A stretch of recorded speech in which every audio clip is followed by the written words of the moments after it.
and welcome to our third edition of cooking at Maid Marien's Kitchen.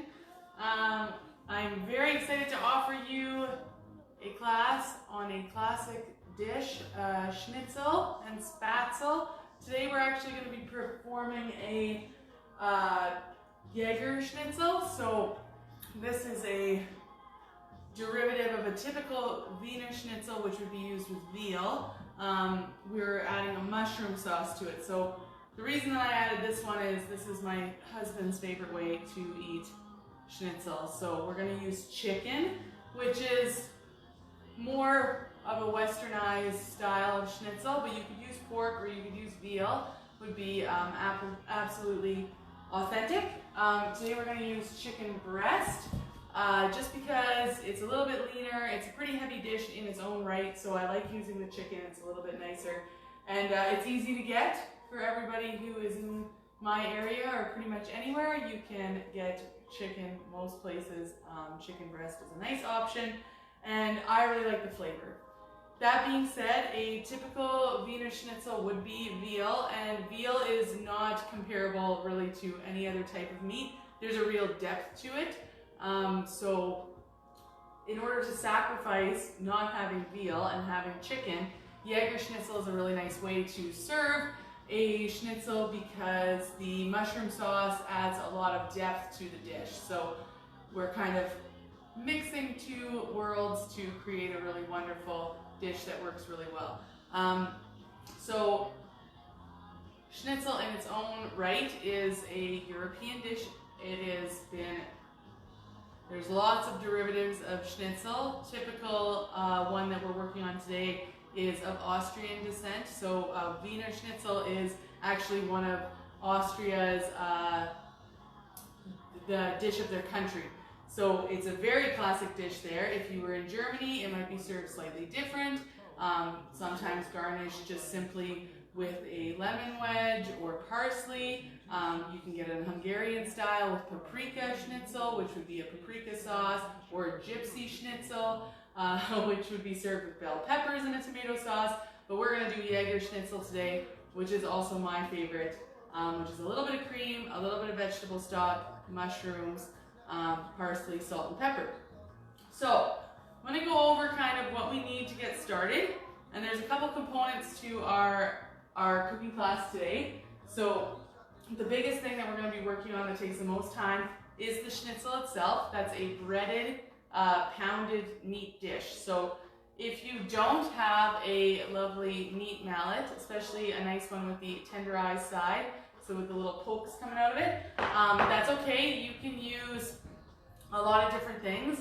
You can use the end of a good wooden rolling pin. You can use even a square container would work really well if you have enough of it to pound out the meat.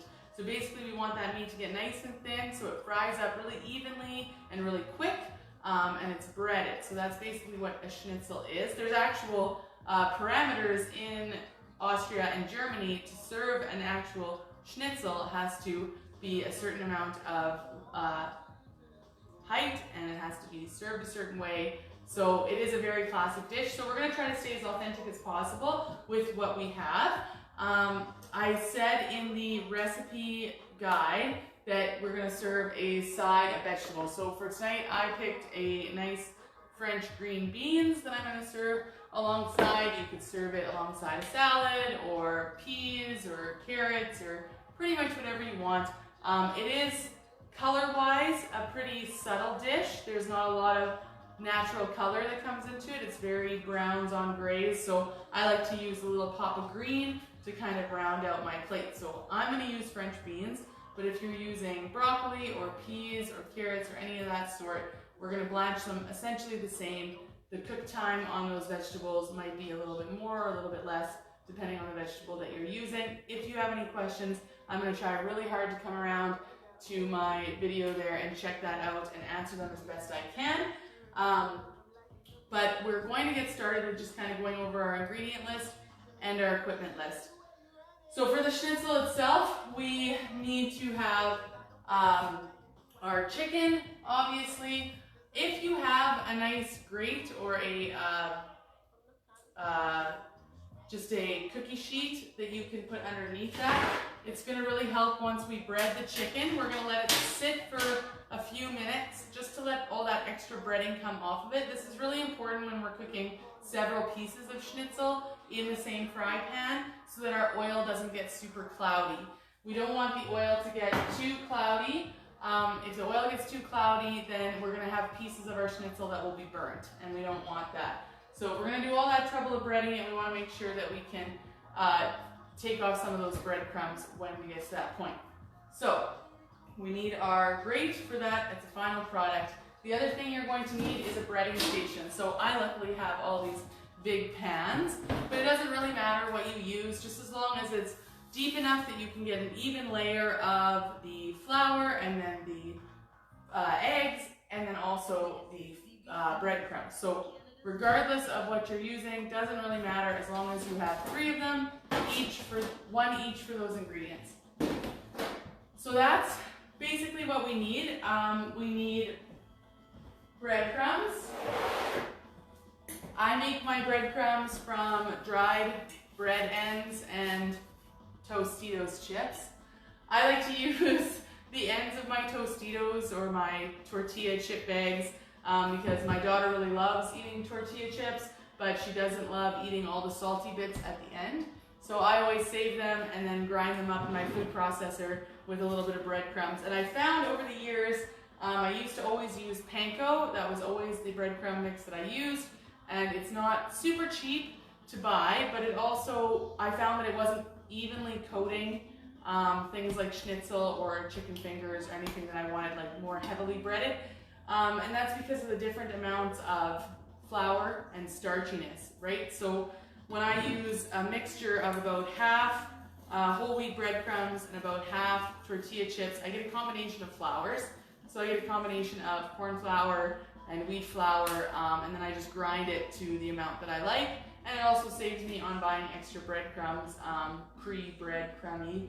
It just kind of utilizes some leftovers, and it works out really nice. As long as that bread is nice and dry and stale before you grind it up, it'll keep for several weeks just ground like that. So kind of a tip of the trade.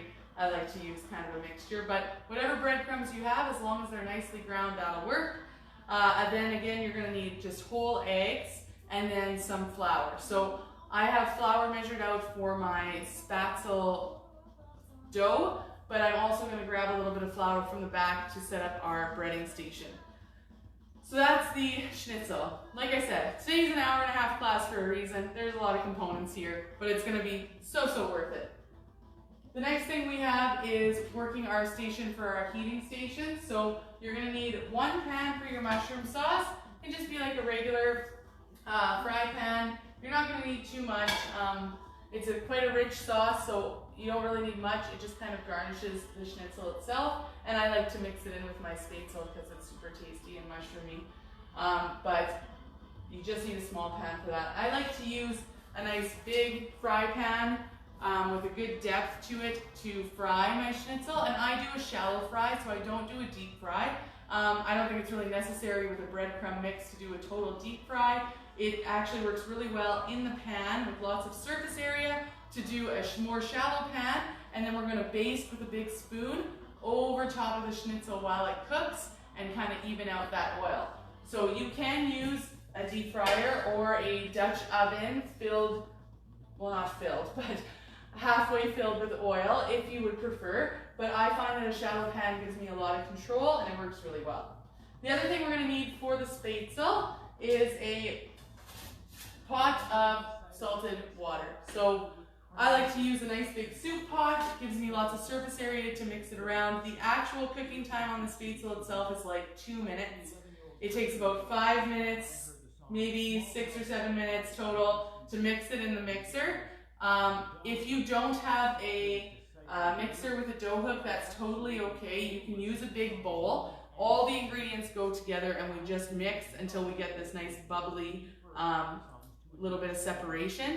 I'll show you kind of what that looks like when we get there, but if you don't have a mixer, that's okay. I would use a big spatula or a wooden spoon, and it's just going to take you a little bit longer to mix that in.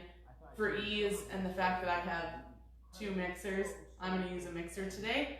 But either way, I will kind of bring you to that when we get there. The other big thing that we need, which is really interesting, there's lots of different ways that you can put the Spaetzle into the boiling water. When I was in school, we always used a perforated pan, so a hotel pan like this, but it would have holes in it. And we would put it right over top, and then we take our bench scraper and we scrape the dough over top, and it makes nice little egg noodles popped out in the shape of circles, and it works really well. But not everybody has those things. So a couple things that work really well is if you have a pizza pan with holes in it.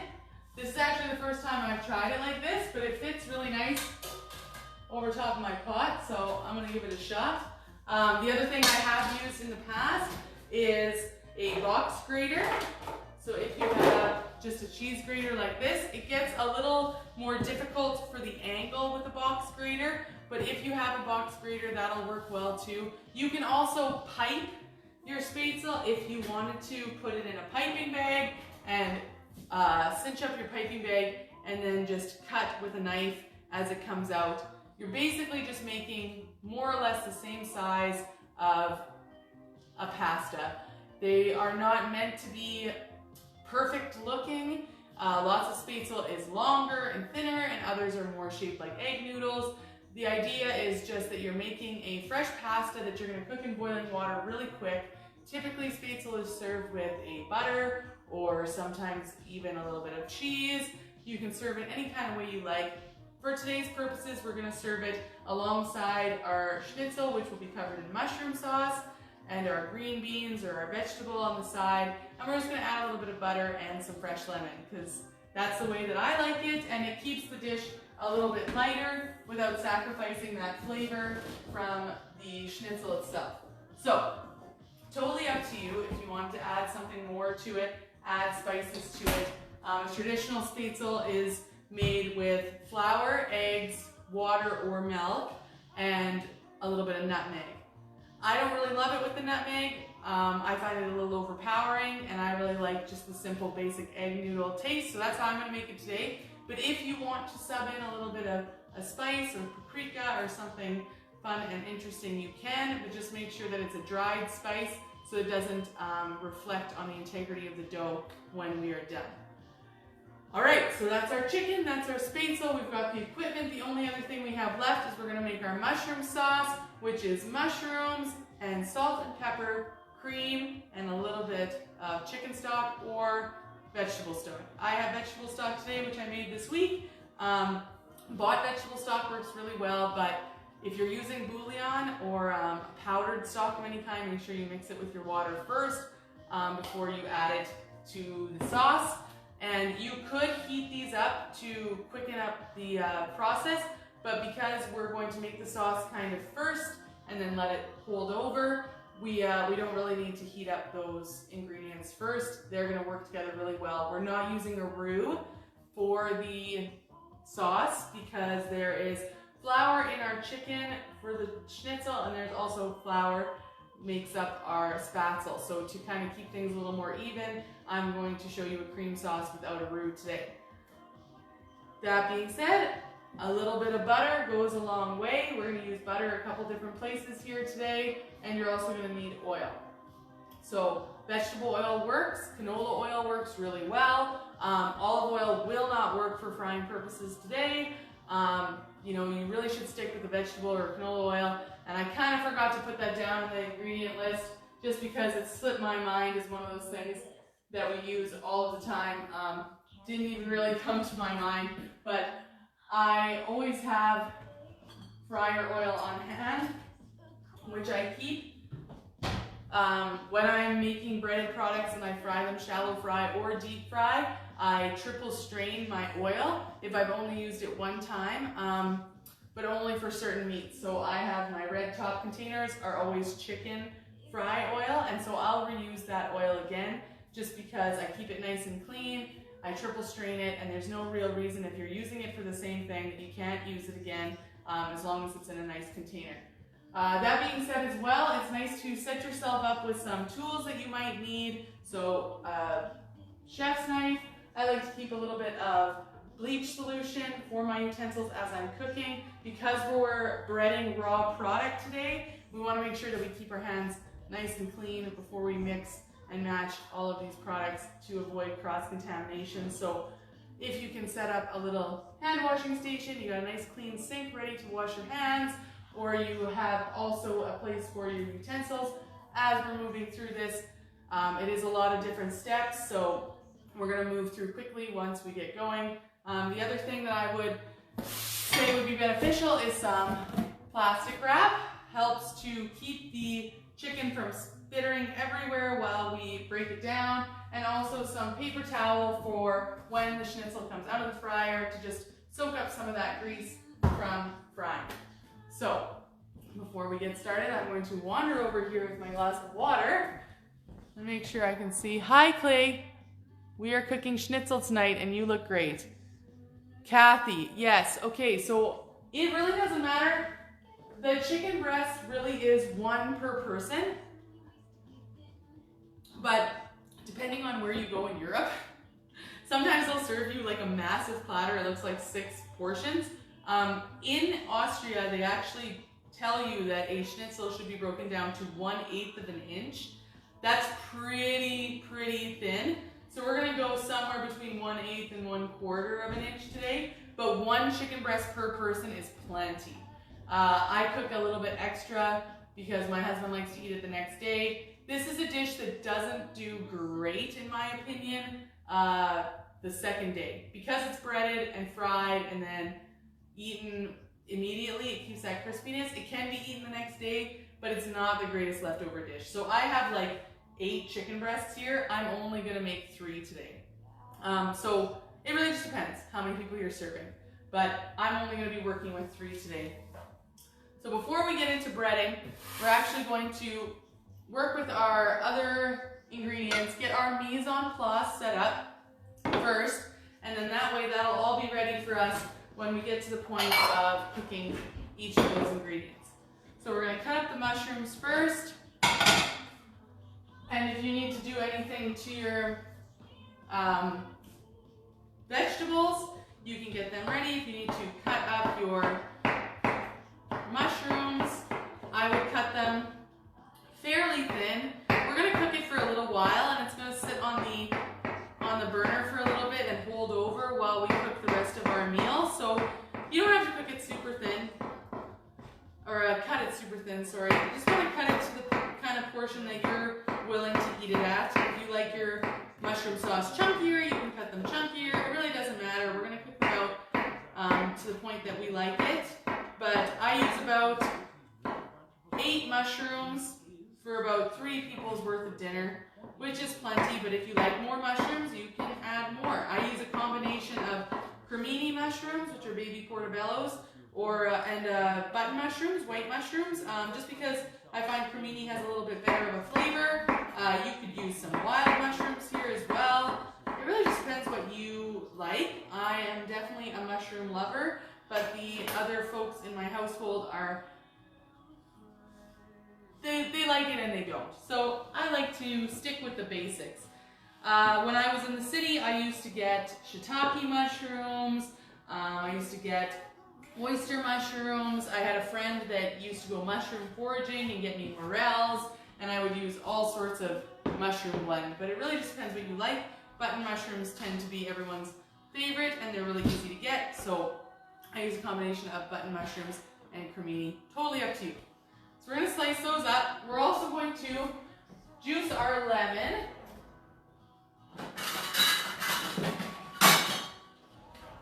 So I have a little lemon juicer, although it's not really necessary for me to juice the lemon in its entirety. We're going to use about half the lemon for the juice, and that's basically just to garnish the Spaetzle when it's done. I also like to add a little bit to the sauce just to round out the umami of the mushrooms and the heaviness of the cream. The acidity helps kind of round it out. So I like to take about half a lemon and just use that half a lemon, and the other half a lemon I'm going to use for garnish on the plate when we're all done.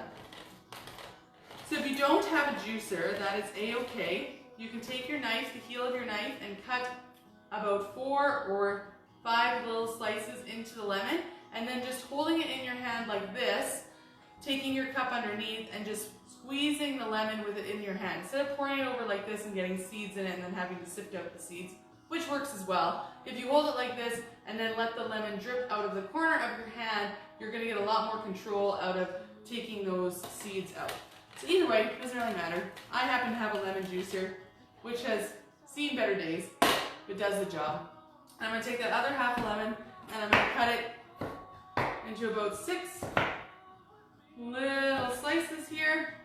And that's just gonna be for a little bit of garnish on top of the plate when we're all done. I love to spread that little bit of lemon juice on top of the schnitzel. Brings out all that tasty breadcrumb flavor. It's gonna be really good.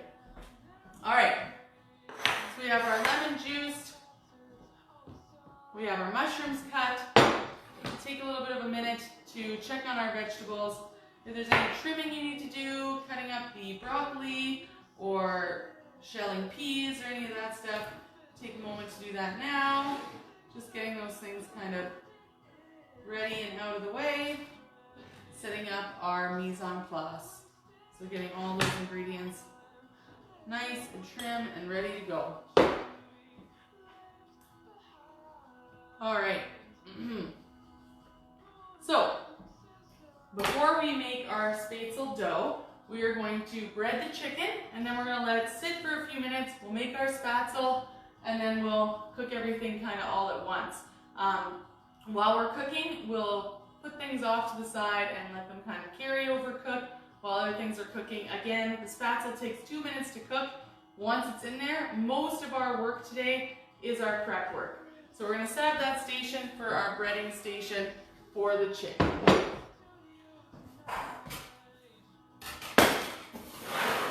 So setting up our 3-tiered system.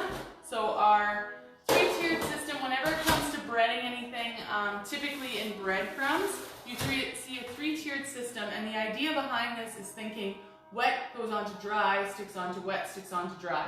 So if your chicken is already wet, because it's moist from being chicken, it's going to go onto something dry. So our first step is going to be our flour.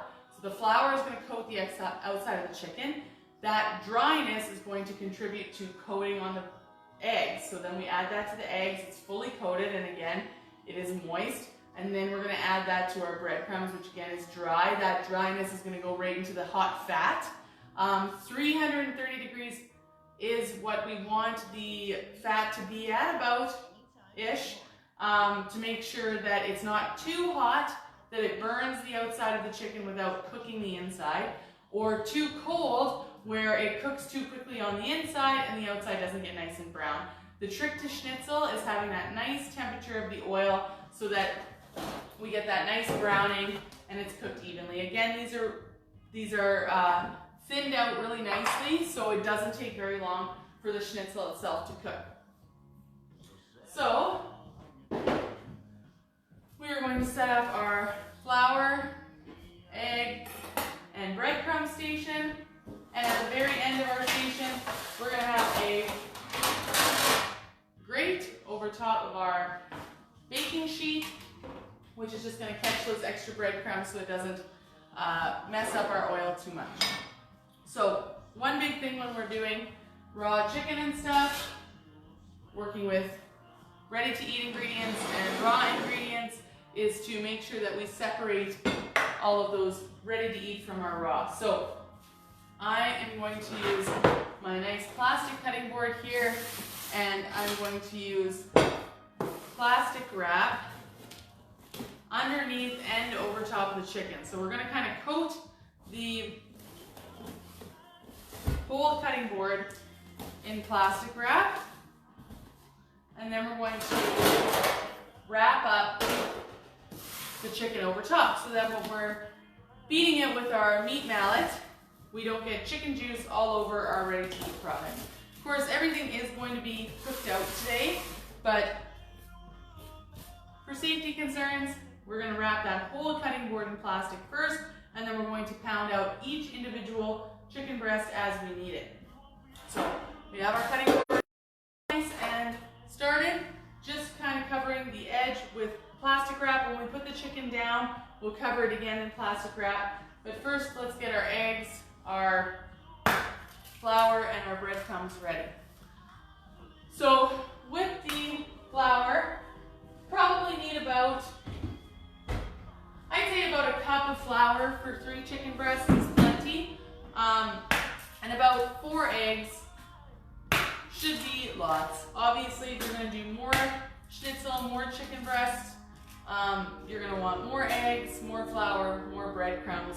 It'll be about 2 cups of breadcrumbs to 1 cup of flour to about 4 eggs. So I forgot to bring my extra flour. Give me 1 second to go into my other kitchen.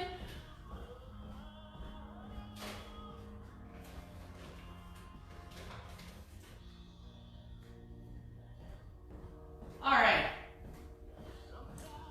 So about 1 cup of flour in our first station, 4 eggs, and then about 2 cups of our breadcrumbs. Now, depending on how big your chicken breast is or how many you're doing, you might need more and or less, but that's okay. We're gonna kind of start with these measurements just to get us started out.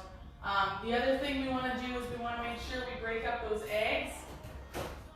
So for the egg wash, which is our second step in our battering, sometimes people add a little bit of cream or milk to make it go a little further. This does work, but I find that the eggs as a binding ingredient work a lot better to bind the breadcrumbs to the chicken if we don't add anything to them. So we just want to kind of beat those eggs up.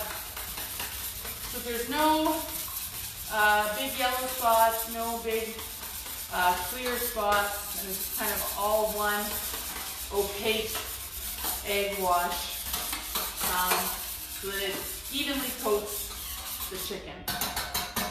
So because I use part salted breadcrumbs, I don't want to add a ton of salt and pepper to my mix, but I am going to add just a little bit of salt and pepper to the flour in our first station. So maybe a teaspoon of each, and that's just to make sure that we get that nice saltiness throughout. And because I'm using a mixture of breadcrumbs, it might not be ultra salty. I don't typically salt the chicken once it's already breaded. So I try to salt the mix so that when it goes in, it's already seasoned, because seasoning on the outside of a breadcrumb is going to not really hold on to it. So it's not going to be seasoned really, really well. But depends on your breadcrumbs.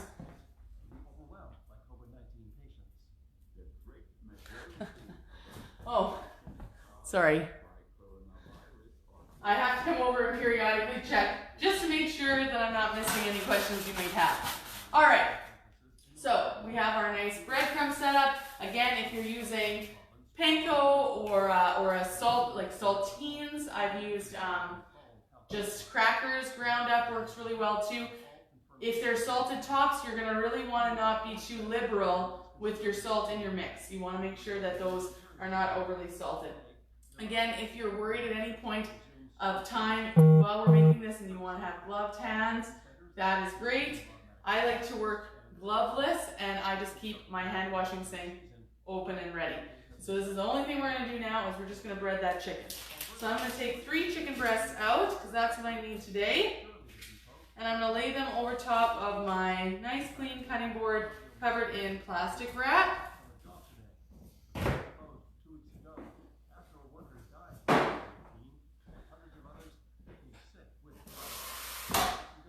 And wash my hands.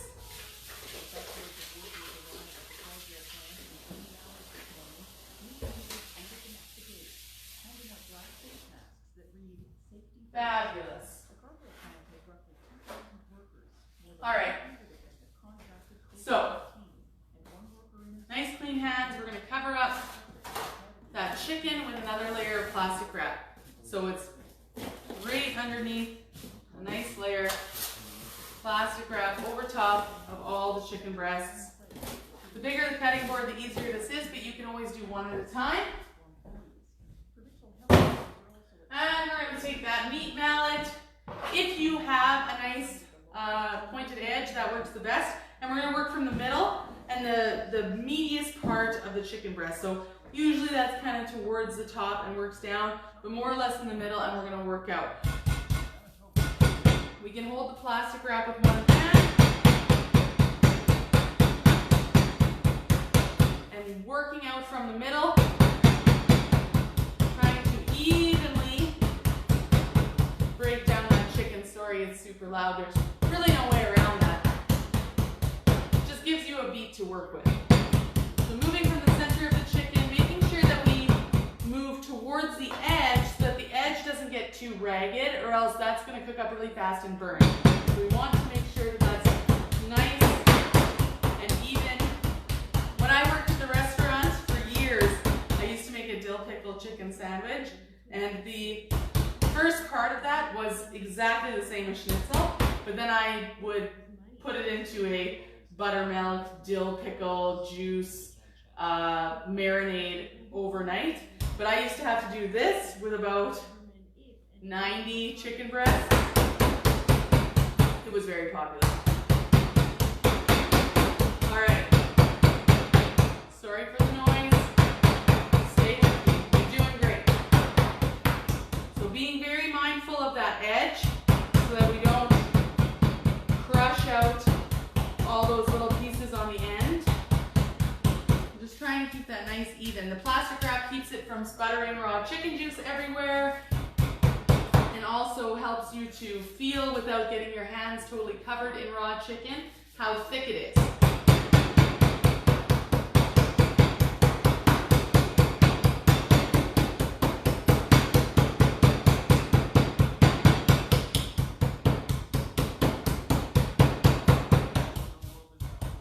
So being careful not to hit too much, too hard, because you're going to find a hole in there, and you really don't want to have a hole in the middle of your schnitzel.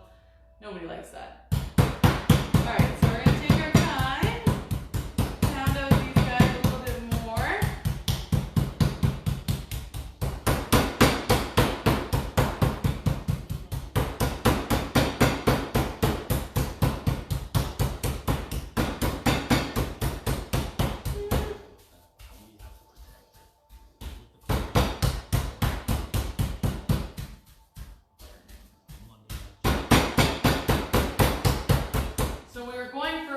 Somewhere between 1/8 and 1/4 of an inch, 1/6 of an inch, perhaps.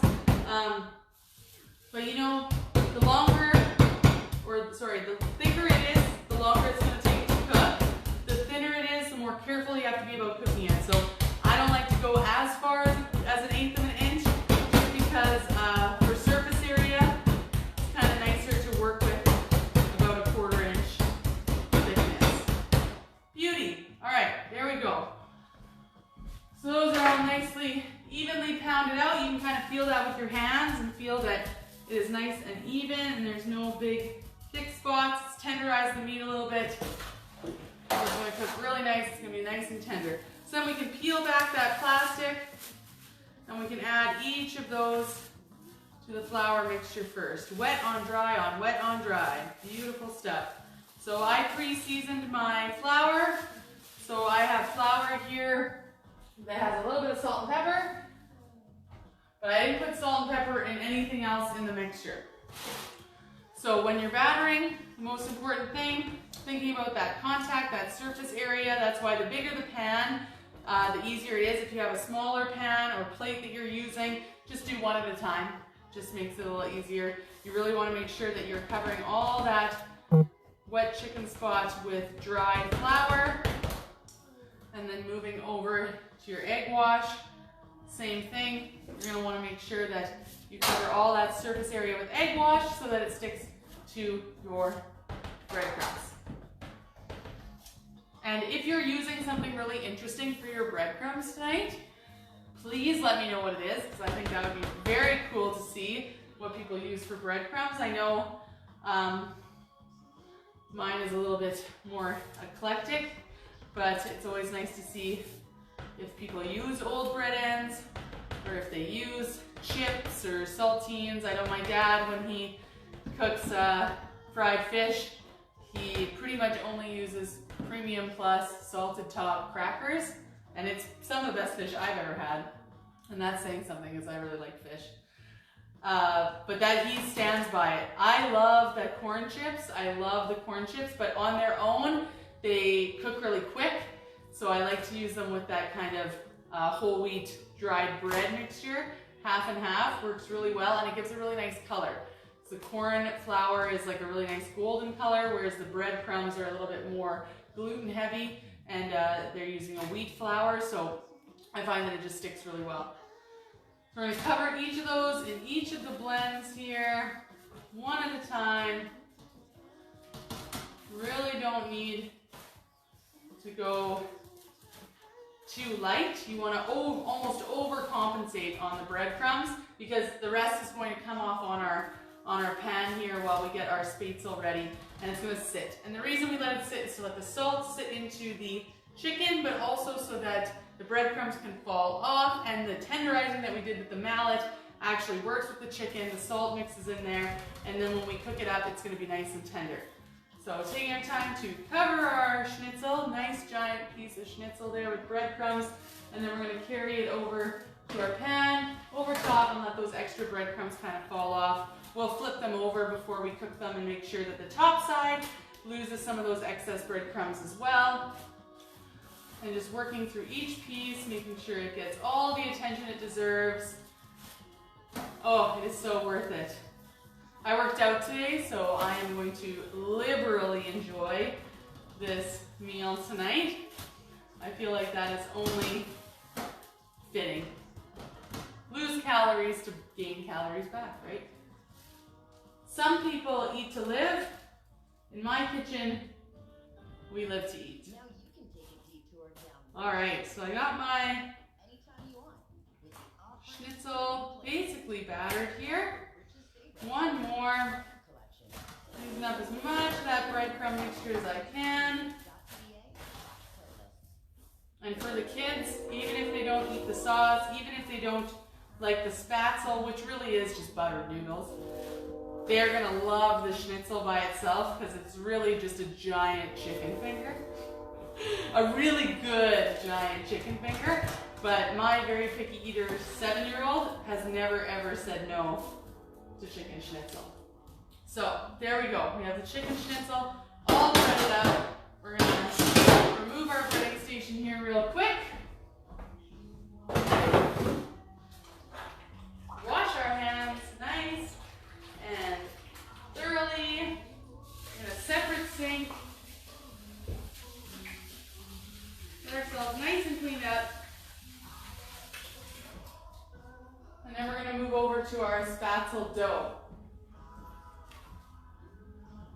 So, we're going to get our dough mixing, and while it's mixing, we're also going to get our pan heated to cook our mushrooms out and start making our sauce. It's funny because the sauce is easily the easiest component to our meal today, but it takes the longest amount of time to actually cook. The Spaetzle itself is super easy to cook and takes almost no time. So we're going to clean up our station before we move on. Very important to keep ourselves nice and clean to avoid that contamination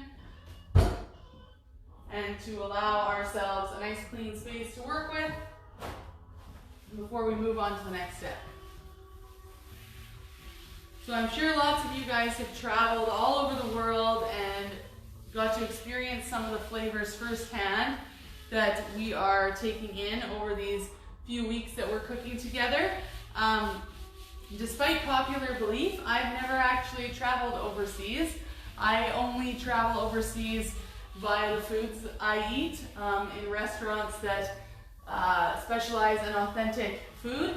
I wish that I could travel more, and it is something that I really want to do. But if you've ever had any of these dishes somewhere else in the world where they are very popular, I would love it if you told me about it. That would be very cool for me. I've never got to try schnitzel in Austria, but I bet it's awesome. All right, we're gonna move over to our Spaetzle. Really just 4 ingredients here. I don't like to use milk. I like to use water for mine, just because this is already a very heavy dish. So, but the milk is really optional. You can use either milk or water for the dough. So this is the very basic recipe. We're going to use 4 eggs, whole eggs, to 2 cups of flour, to 2 teaspoons of salt, to a 1/3 cup of either milk or water.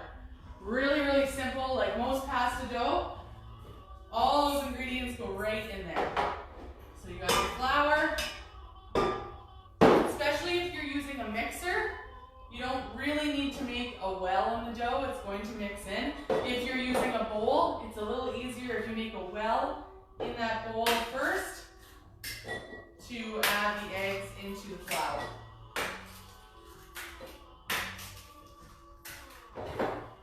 So 1/3 of a cup of water, 4 eggs, 2 cups of flour, 2 teaspoons of salt. Mix that on about a stir or a second level mix. And we're going to let that keep mixing until it comes up the dough hook. If you don't have a dough hook, you can use a regular beater. And just be careful that it doesn't overbeat. It's going to take about 4 or 5 minutes in there mixing. And we're going to come over there and take a look at it.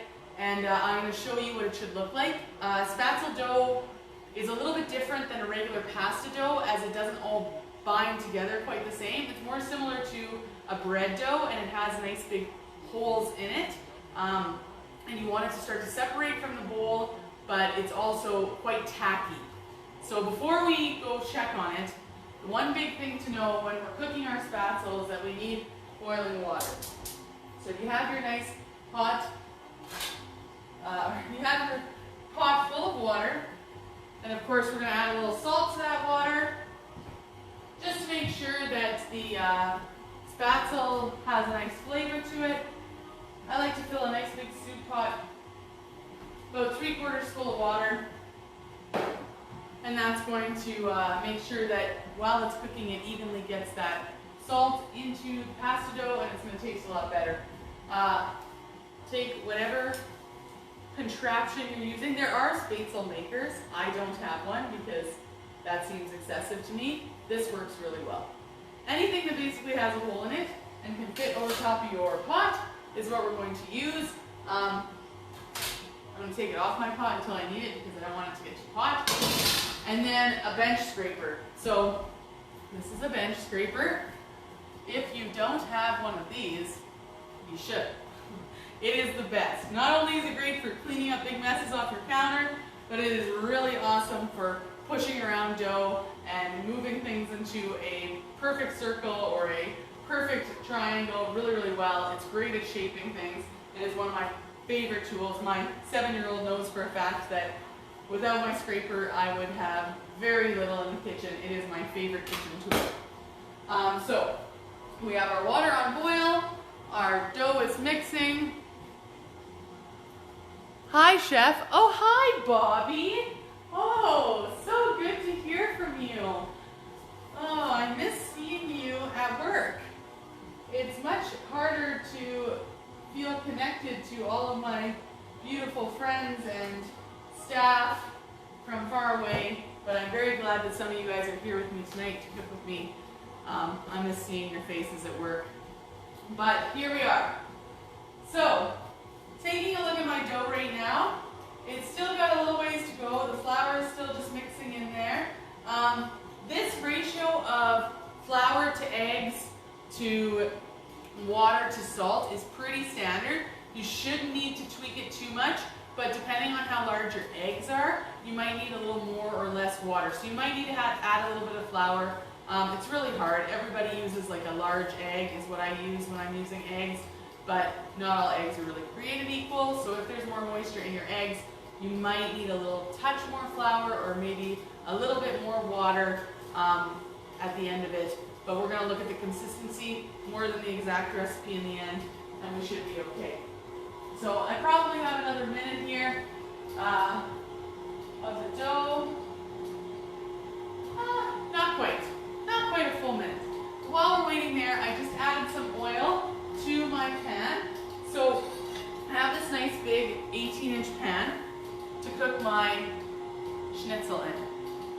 going to be able to cook one at a time in here because it is just so large surface area for the schnitzel. So even with a big pan, I really don't want to fill it with oil. I really only want about a 1/4 inch to a 1/2 inch of oil. Oil, especially canola oil and vegetable oil, expands when it's heated, so it is going to get more in the pan once it gets hot. Too much oil isn't really a big deal. Too little though, it's going to be really hard to baste. So you want at least a 1/4 inch of oil in that pan, and we're going to get that heated up in a little bit. Again, if you're using a pan as opposed to submerging it in oil, you're going to be careful about how long it takes to heat it. It won't take very long to heat that oil to 330 degrees Fahrenheit with just a big pan. Surface area to submersion is a lot different. If you're submerging or using a deep fryer, you're going to want to start heating that oil now so that it gets to temperature when we're ready to cook it. But let's take a look at that beautiful Spaetzle dough. All right. So it's pretty nice and tacky.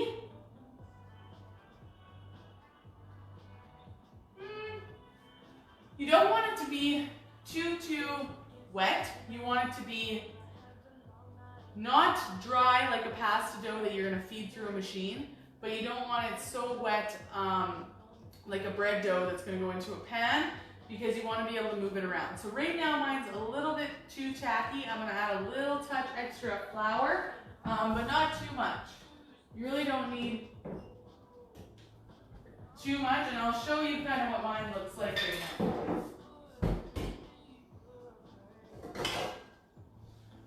So right now, it looks like this. So it's very, very sticky, but it needs a little touch more flour just to bring it off of the bowl, but you don't want it too much drier than this. Yes, Kristen, I can. The Spaetzle recipe is 2 cups of flour, 4 whole eggs, 2 teaspoons of salt, and 1/3 cup of water or milk. Cool? Anytime you need something repeated, just shoot me a text. I will try my best to get to it. I just need a little touch more flour in here. I'm going to mix that for another minute. And get that going. Beautiful. So my mother-in-law, hi Bonnie, who is on the call tonight, has got the opportunity to travel to a lot of different places, and especially in Europe. So I'm really excited for her to try. This is my recipe of a schnitzel, which is pretty standard, but I'm really excited for her to try making her own tonight so she can tell me all about how it compares. Obviously, I didn't beat the meat down as much, so it's not going to be as big on the plate, but I just find it's a little easier to eat on a nice plate if you have something a little bit more reasonable of a size. Although I know when my husband travels to Germany, he shows me pictures of the Spaetzle that takes up over the entire plate, which is really cool. But for today's purposes, we are going to make it a little bit smaller. All right. So that Spaetzle dough looks quite nice. So I'll bring that back over for you guys. As you can see, it's starting to come away from the bowl, but it's still nice and tacky, but it is coming into one nice big lump there. So there's not a lot of big flour lumps. We're not working with a dough that is using added yeast, so you're not worried about that. You're using a flour-based dough that is going to cook like a pasta dough. So very similarly, an egg pasta dough would be, well, when I make ravioli, my pasta dough is usually 4 and 4. So it's more flour than to eggs. With an egg dough, it's going to be a little bit more wet, but it cooks very similarly once it goes into the water. So we're going to put this on the side for just a minute while we're waiting for our oil to heat, or sorry, our water to heat to cook that Spaetzle in. And in the meantime, let's get the stuff ready for our mushroom sauce, which we're going to cook first, and then we're going to let sit on the side and we're going to reheat. So, we're going to get our pan nice and hot. We really want to saute the mushrooms. So saute, obviously meaning to cook at high heat with a bit of fat. So if you're sauteing something, it doesn't mean that you add everything to the pan and then heat it up. That's going to create water to come out of the ingredients, and it's going to basically boil everything, so you're not going to get that nice texture. We want the pan to get hot with the fat first, and then we're going to add our mushrooms. Again, this I almost said Jägermeister. This Jagerschnitzel sauce can be cooked with onions, can be cooked, it's mostly a mushroom gravy. So instead of using drippings from a meat that we already have, I like to use a little bit of stock, which cuts my amount of cream. You could use more cream and less stock if you prefer, but for today, we're gonna use about 3/4, about 3/4 stock to about 1/4 cream. But we're gonna play around with the consistency and just see where we like it. Because we're not using a flour roux with this one, it's all about the reduction. So it's about reducing that cream down, cooking out those mushrooms, cooking all the stock into it, and then finding that nice consistency where it all comes together and we have that nice flavor throughout. So it takes a little bit of time to get the reduction, but it'll cook kind of while we're getting everything else ready. So that being said, my other favorite thing to always have in my kitchen that isn't my knife and or my bench scraper is butter. So we're going to start with about, I'd say about 1.5 tablespoons of butter in our pan. And as I usually say, to keep our butter from burning or getting too hot too fast, I like to just add just a touch of oil. So just like a smidgen of oil to mix in with the butter, which has a higher smoke point than butter does, to keep the butter from burning. We don't want our butter to be brown butter in this instance. We want it to just get to the point where it's melted and our pan is nice and hot, and then we're going to add our mushrooms. You could always add garlic in this recipe. I feel like I use garlic a lot, so this is one of the recipes where I don't use any garlic, just so that I can enjoy the flavors of the mushroom and the lemon and the cream on its own, and just kind of let them have their own day in the sun without a bunch of extra stuff. And because I like garlic so much, I think it's important for balance purposes that I don't use it in every recipe. But if you would like to add a little bit of garlic, you absolutely can. You could also add a little paprika or a little nutmeg or a little tarragon if you would like to jazz up those flavors. Our chicken is not going to come into this ingredient list with a lot of flavor already, so you really can play around with the sauce. But typically it would just be butter sauteed into mushrooms, a little bit of salt, a little bit of pepper,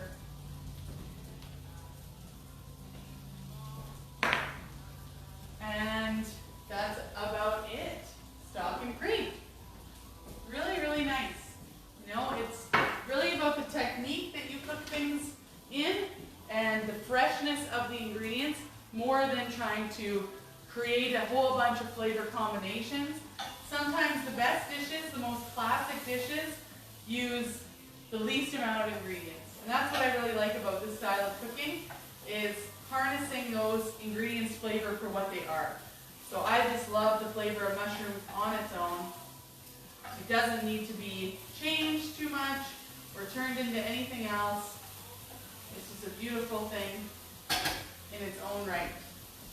So we're going to saute those mushrooms for a bit. Get some nice color on them, nice high heat.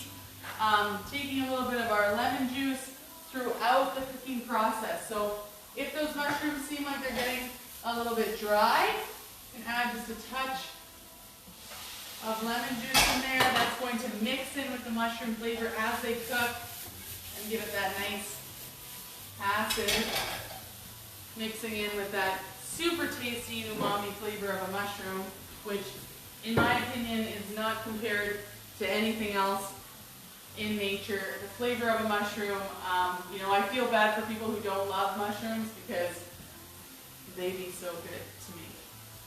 Anyway, before we cook the spaetzle, if you have your vegetables ready, I like to blanch my vegetables full at first in salted water, take them out, quickly cool them in my fridge, and then right before I'm about to eat, I toss them in a pan with just a little bit of butter and a touch of salt, and they are perfect every time. So we're getting that water ready to cook the spaetzle in anyway. Before we cook the spaetzle, we're just going to quickly blanch our veg. So I'm using a nice French green beans. So they're pretty thin green beans. They're really only going to take like 2 minutes cooking in there. If you're using broccoli, again, only a couple minutes. Carrots will take a few extra minutes because they're more fibrous to cook through. So just be mindful of that. We're going to get those mushrooms nice and cooked out. And they need a couple more minutes. Looks like my water is ready to, it's at a boil, so I'm going to just quickly blanch those green beans in the water. And allow them to cook for a couple minutes.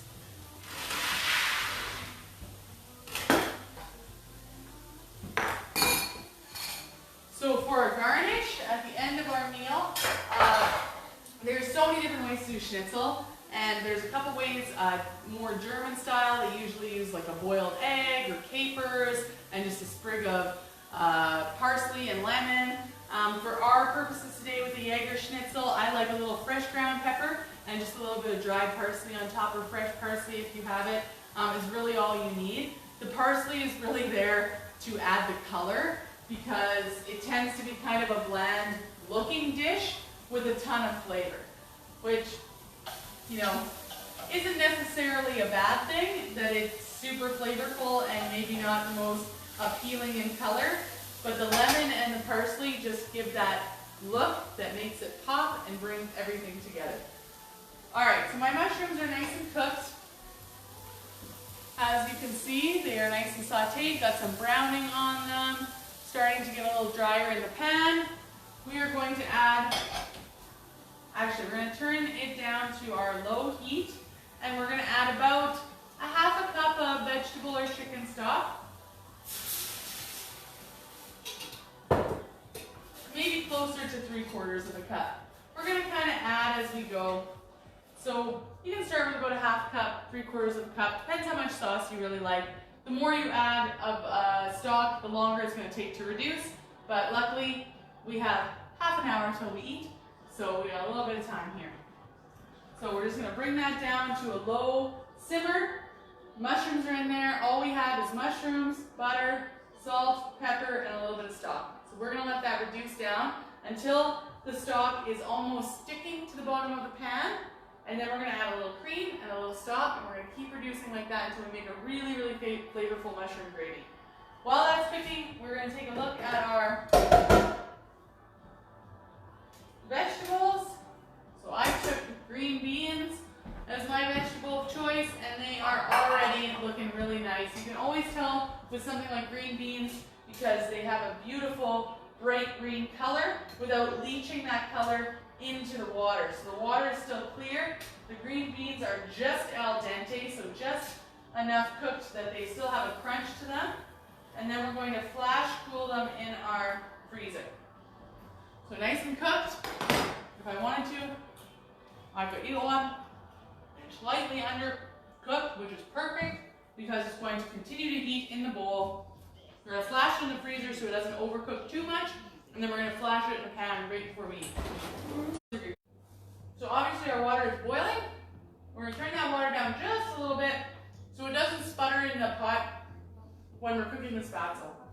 So next, I'm going to bring our holy device over top of the pan, and we're going to begin to move our spaetzle. So this is easily the hardest part of cooking this dish, and what we're doing here is we're just trying to get as much of the dough into the pot as quickly as possible while making it all more or less the same size.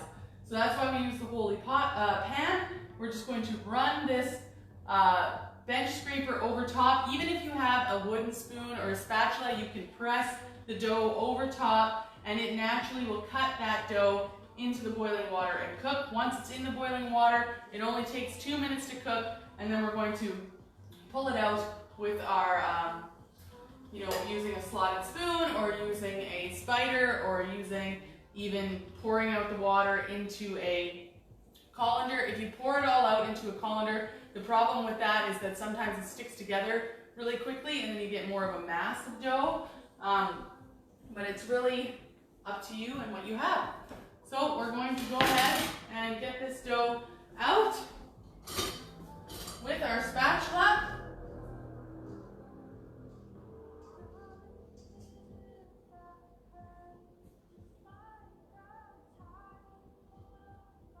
Beauty. So it's nice and tacky.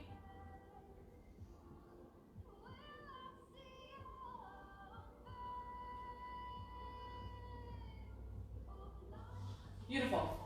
Sitting right over top there.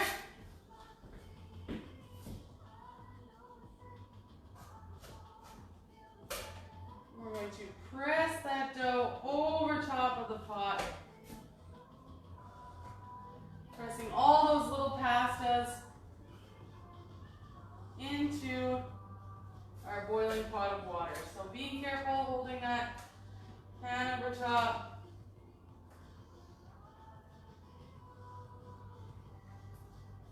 Slowly moving our bench scraper or our spatula over top, pressing it all in until we're out of dough. So it's a bit of a labor of love cooking fresh pasta, but in my opinion there is nothing better. And once you start cooking fresh pasta for yourself, it's really hard to go back to dry pasta. I cook ravioli and fettuccine and tortellini and stuff at home all the time, and now my daughter definitely knows the difference, which is kind of, I shot myself in my foot with that one. She'll still eat dried pasta, but she always makes some sort of comment about, well, Mom, yours was always better, which isn't really a bad thing, but yeah, sometimes you create more of a labor of love than you really wanted to. So you're just going to keep rolling over that dough as quickly as possible. Again, you can use a box grater and grate the dough into the water. You can use a perforated pan, or if you happen to have a Spaetzle maker, which is basically a potato ricer that you would put the dough into, and then you would basically crush it into, like in your hand, and it would press out the dough. There's lots of different ways to kind of go about it, but this looks like it's working, and I've never done it this way before, so thank you for being part of my experiment today. There you go, look at that, I'm almost done. Getting it all in there. Beautiful. Almost there.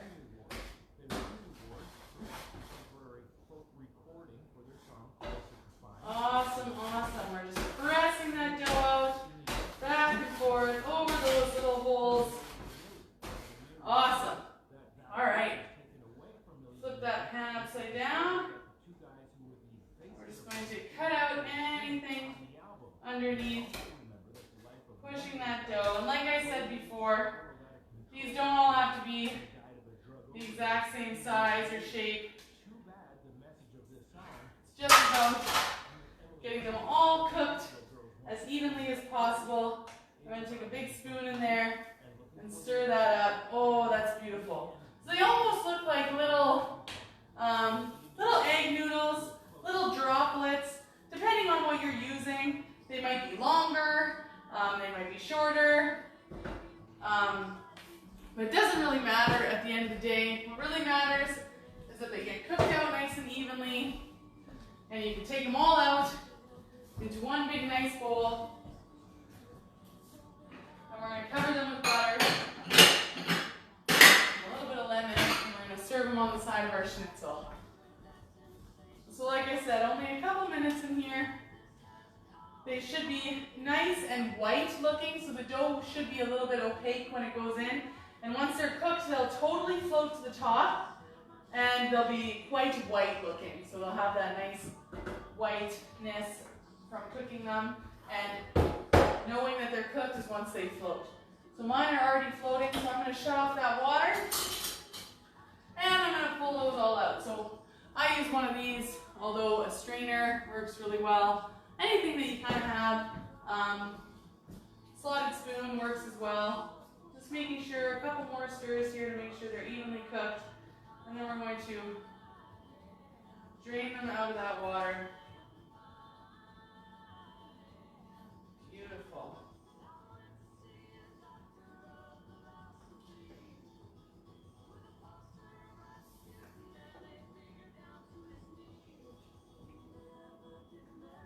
Straining those all out.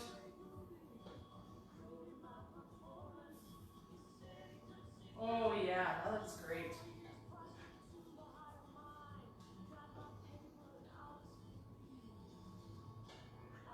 Awesome.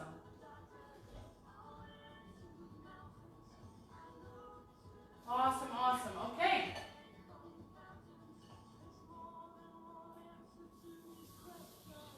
Awesome. I'll take this over here so you guys can take a look. So that's what they look like. Little egg noodles. Kind of an irregular shape. Very cute. We're going to place those over on the side here. And move our pot out of the way so that we can cook our schnitzel. Fabulous. All right. So let's get that pan over for our schnitzel. And we're going to bring that to a medium high, not too high. We want to get that oil nice and hot, but then we want to make sure that we can keep that temperature. So while that's getting hot and our Spaetzle is cooked and we kind of have it off to the side here, it can stay just like that. We're going to heat it up just a little bit before we're ready to cook. Again, once the schnitzel's in the pan, it really doesn't take too long. The other thing you can get ready for your schnitzel is to take a plate with a little bit of paper towel, just to soak up that extra oil when it comes out of the pan.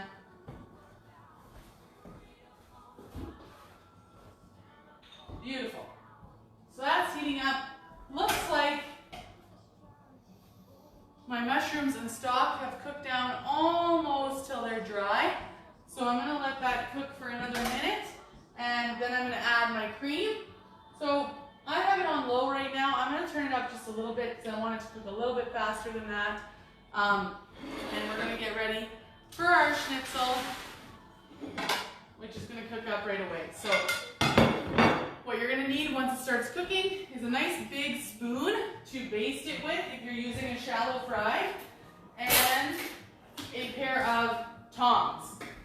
So that's why I like to keep my tongs in a bleach solution so that I can clean them as I work and I don't have to use 6 pairs of tongs for raw chicken to hot cooked chicken. I use 2 sets of tongs and then I sanitize them as needed. Put a nice big spoon to help you baste that oil. Very important if you're using a shallow fry. All right, so my mushroom reduction has come down quite a bit. So I'm going to add a little bit of cream. So like I said before, it's about 3/4 stock to cream. So we added about 3/4 of a cup of stock before. So I'm going to add about 1/4 cup of cream, and we'll see how that goes. I might need to add a little bit more as we continue to cook, but it really just depends on how much sauce you want and how much of the mushroom flavor you would like compared to the cream flavor. So if you like it really creamy, you might want to add a little extra cream, or even cheese. If you like a little bit of shredded Parmesan is nice. I like to stick with just a basic stock to mushrooms to cream ratio, and I like mine more like gravy than I do a cream sauce, just because I find it very heavy, and with such a wonderfully flavorful dish, the rest of my sauces and stuff don't need to be super heavy. So I don't like to add too much cream, but it's totally up to you. Let the cream reduce, and we are going to check out this oil. So I like to use a thermo just because I'm teaching you guys. Otherwise, I would probably just stare at the oil until it looked hot enough. But because you're all here with me, watching me, I better check my oil. So I'm just over 300 degrees, so I'm going to give it another minute. And then I'm going to add my schnitzel. What a lovely thing. We are almost done. I can't believe we've done so much work already. Is everybody keeping up? Is everybody feeling good? You guys hungry yet? I know I am. I purposefully did not eat too much lunch so I could extra enjoy this today. Hi, Donna.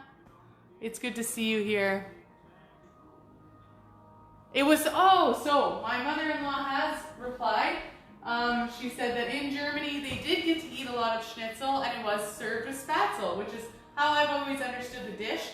And I used to work at a Mennonite restaurant that served a lot of German food. And that's how they served it, and we made our own Spaetzle there, and I really enjoyed it. I was probably 16 back then. I worked for that restaurant, and that's one of the places that I learned how to make this dish. But then again, in school, we learned how to serve it with a bunch of classic, I think it was Holstein schnitzel, which was with an egg chopped up and capers and lemon, which was definitely not my favorite. But depends on where you come from. Where you're eating schnitzel in Europe, some places really only use pork, really only use veal. Chicken has kind of been more of our take on it, but a lot of people in Europe also still eat it with chicken as well. But more typically, you would see it in Austria with veal, but not uncommonly with a mushroom sauce. So that's pretty cool. All right, my oil is nice and hot. I don't want it to get too much hotter, so I'm turning down the heat so it doesn't get too hot. And I'm going to take these bad boys over here with my tongs. I'm going to flip them over to get some of those extra breadcrumbs out, and then it goes right into the oil. So again, because of how much surface area that schnitzel takes to cover, you're probably only going to get 1 to a pan at a time. So just being aware of that, we're going to let it dry on the paper towel after. We're going to cook each one. They only really take 3 or 4 minutes, maybe 5 total to cook each one. So they'll still be nice and hot. Our mushroom sauce will be ready, and we'll be ready to just saute those Spaetzle noodles and saute our vegetables and plate it up. Won't take any time at all. So while it's cooking in the pan, it's going to get nice and brown. So I usually wait about 1.5 minutes, 2 minutes before I flip it. But while it's cooking, an important part of getting it evenly heated with the oil is to use the basting method, which is to just take a little bit of oil, tip your pan slightly, take a little bit of oil and pour it over top so that the top is beginning to cook before we even flip it. So you're just dredging in oil, slowly flipping it over,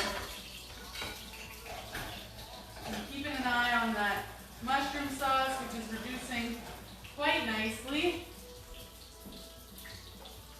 Whoa, you spilled a little bit, that's good. All right, I don't think I'm gonna add too much more to my mushroom sauce, maybe just a little bit of stock.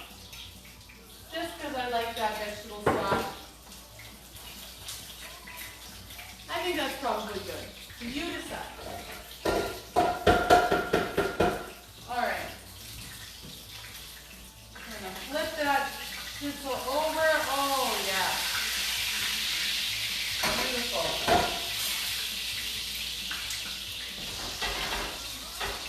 So, being mindful once it cooks, we do know that it's going to carry over cook. All that heat is going to stay in the chicken for a few minutes afterwards. So we want to be mindful not to overcook our schnitzel because it will carry overcook for about 5 minutes on the plate after. But we also don't want to undercook it. So a great way to always know if something is cooked properly is to use your thermometer. So we want that chicken to be 100 160 degrees at least when it comes out of the pan. It's going to carry over for at least 5 degrees, but 165 is always your good point. You want to have it at about 165. Anything around 170 once it's finished. So 5 degrees-ish carryover. You want to make sure that you have at least that, or else your chicken is going to be undercooked. So I know that it only takes 2-3 minutes in the pan, so it's probably already good to go. So I'm going to lift that sucker up, place it right here, nice and brown and cooked evenly. And right away we're going to add the next one to the pan and keep that process going.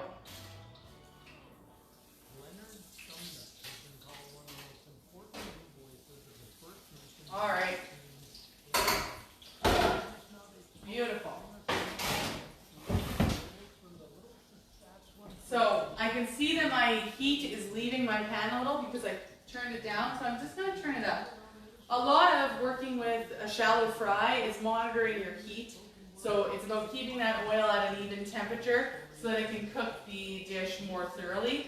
So a deep fryer is nice because with a standard deep fryer, even a home deep fryer, you usually have a gauge on it so it can regulate your temperature a little bit better. A shallow fry is just nicer because it uses less oil and overall is probably more healthy for you since you're not submerging that chicken or that dish into the oil. And it's also just more applicable to folks like us that maybe don't own a deep fryer at home or maybe don't really want to invest in one. So I really like the shallow fry, but it does take a little finesse. So just be mindful, just take your time. Again, you have the chicken back in the pan. You want to make sure that you baste those nicely, covering with oil, so that when we flip it, it's not cold on the outside. It's already nice and hot and starting to evenly cook, evenly brown. So keeping an eye on that mushroom sauce.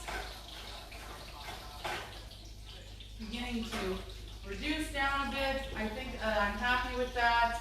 I'm going to add a little bit of lemon juice to mine just because I really like the flavor, and maybe a touch of salt and pepper. And while we're here waiting for our schnitzel, you can go ahead and taste that mushroom sauce.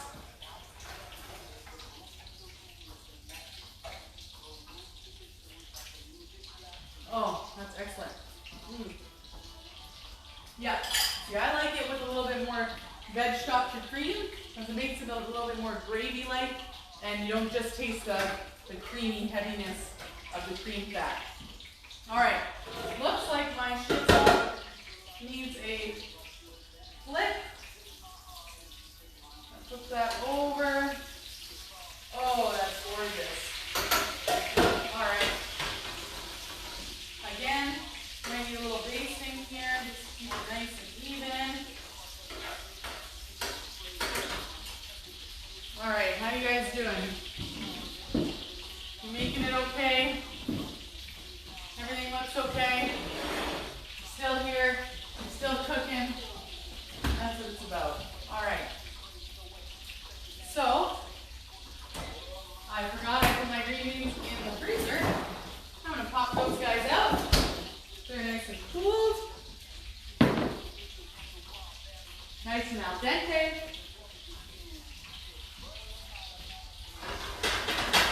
Oh, those schnitzel are almost done. So, one thing when using a thermometer, which is really, really great, especially if you're a novice cook and you want to make sure that you're always cooking things to the proper temperature, especially with things like poultry. You know, we don't worry so much with things like beef, which can be eaten at a more medium rare or medium temperature, but with chicken, we always want things thoroughly. So just being mindful not to press that probe all the way through, and you just want it right in the center of the fattiest or the fleshiest part. So with a schnitzel, you're obviously going to have it more evenly, so basically anywhere that you put it in, awesome. Mine is already registering to over 165, so that's perfect.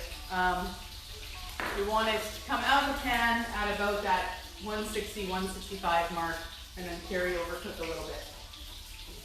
So my schnitzel is almost done here.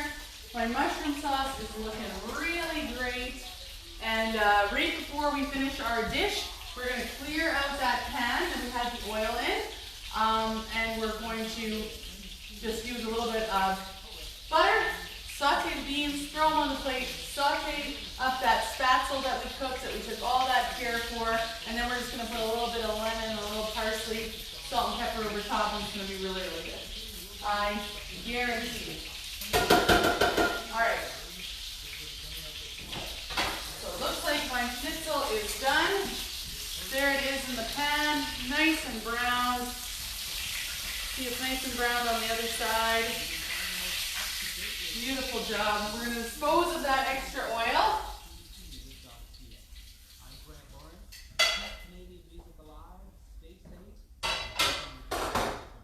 Keep that pan at low. And we're going to add our butter.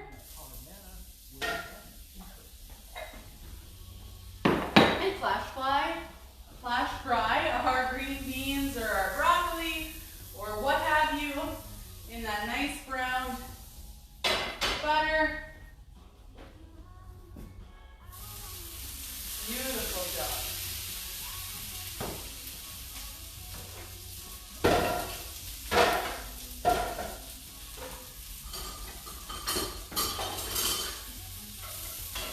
Doesn't need much. I like to use the same pan because I already make enough dishes as is. I'm sure if you've been on my call before and you've cooked with me, you realize that I don't cook like a home cook. I cook like a chef, like I employ a full-time dishwasher. Because I create a lot of mess. And the reason for that is because it's necessary. I like to keep my kitchen clean. Sanitation is the most important thing to me in my kitchen before flavor and obviously tasty food. But sometimes that just takes a lot of pans. So when the opportunity presents itself that we can reuse a pan, I take full advantage of that. All right, my sauce is nice and done. I can tell it's like a nice gravy consistency. I like mine mostly mushrooms, not too much sauce, but if you like a little bit more sauce than mushrooms, then you might want to leave it a little thinner. A typical Jagerschnitzel is mostly mushroom gravy, so it's fairly thick, but it's mostly mushrooms, so less liquid. All right, so I've sauteed my green beans. They're nicely cooked here.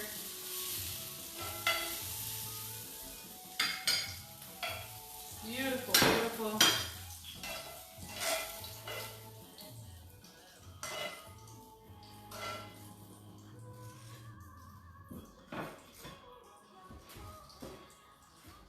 With that beautiful schnitzel on the plate, I'm going to take that leftover butter and I'm going to stir in all that Spaetzle. So very traditionally, Spaetzle is just served with a little bit of butter, a little bit of lemon, maybe a sprig of parsley. Sometimes it's brown, sometimes it's basically just boiled with butter. It really depends how you like it. Where I've seen it done, we usually would do it on the grill for just a minute, just a flat top for a minute with just a little bit of butter just to coat it and to make sure that it doesn't stick together. And then we take a little bit of that lemon juice, pour that over top, touch of salt, stir that up.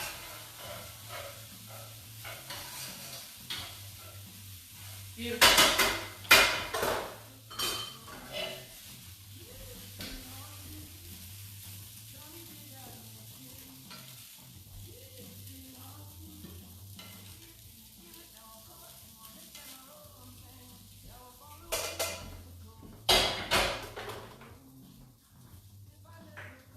All right, a little bit of a lemon wedge on there. We're going to take our mushroom sauce. I like to pour the mushroom sauce right over top. of the schnitzel.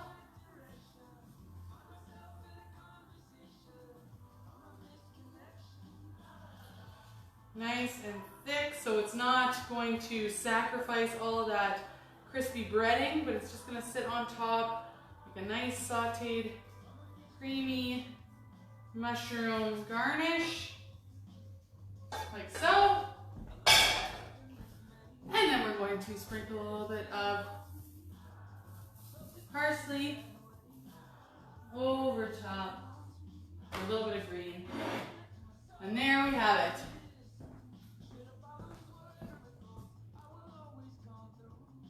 Classic chicken schnitzel with a mushroom sauce, sauteed veg, and authentic German Spaetzle served with lemon wedge. Oh, that is going to make my husband very happy. All right, I'm here if you need to private message me, text me, call me, let me know if you have any questions, concerns, troubleshoot. I hope you guys had fun tonight in my trip to Europe, into Austria, I suppose. I really had fun preparing this dish with you guys tonight, and I can't wait till next week. I don't know what I'm making, so if you have any suggestions, please let me know. I might put up a poll this week. I might not. I might pick a favorite from my old book of reliable recipes. Haven't decided yet, so you can definitely help change my mind. If you have anything that you would really like to prepare, or if you had any trouble with this dish, I'm going to post up some more information on the Spaetzle recipe and the mushroom sauce and kind of a couple techniques just to help you out. If you want to cook this again, I'm always available, and it is always a pleasure to cook with all of you. Have a wonderful night, guys. Take care.